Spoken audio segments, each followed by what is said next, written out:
Good evening to you and to your viewers. That with the films and the effect of the regional stability that you laying down the first steps of the new Middle East. You need to purify this area, not just occupation, but the demographic change, and we should not forget that Egypt, that Israel is held accountable before the ICC under the indictment of the war crimes, and they do that in the places, and then of course that would affect on the Palestinian geography and would be an introduction to change the Arab and Middle East geography.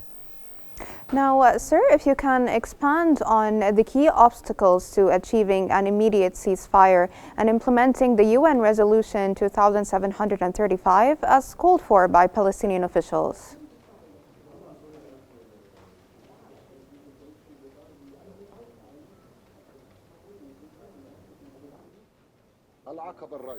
The main obstacle is Netanyahu in person, because he has a vision and an ideology that he needs to implement in this geographic space, and the same goes in the West Bank, and to purify the Palestinian territories from the Palestinian people relatively.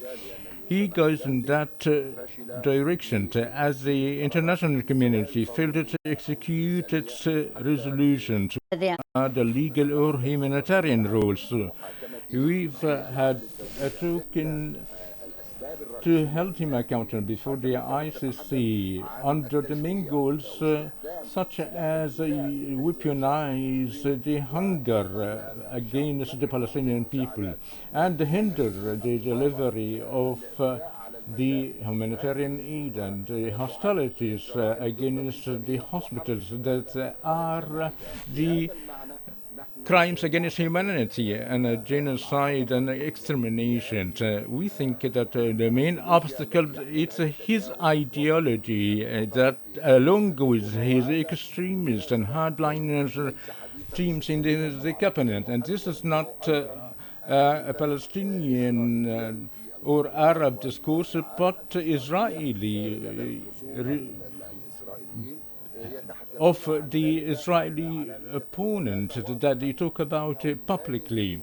And it's clear that they do not wish, even the Israeli center, reject the two-state solution. And here it comes the responsibility of the Arab system and the international system.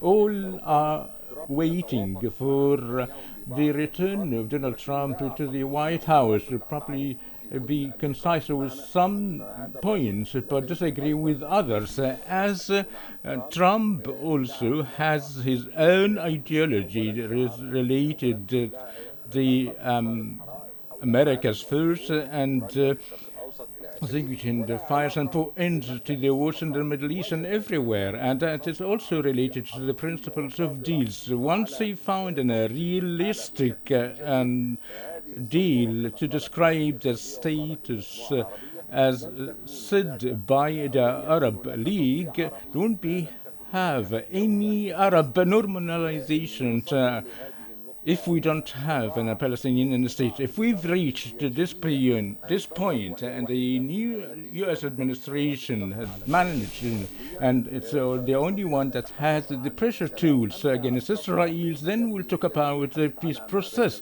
But the deal that's talking about that we heard about every time, it's just like a bid to calm down the pressure, the foreign pressure, and an attempt from Netanyahu to buy more time and in reaching a great number of hostages without ultimate prices to pay by Israel, and then return back to war and occupying the enclave in a full domination, as well as a return to occupy the north. And hence, I think, between two brackets, Netanyahu might go into the first phase of such a deal.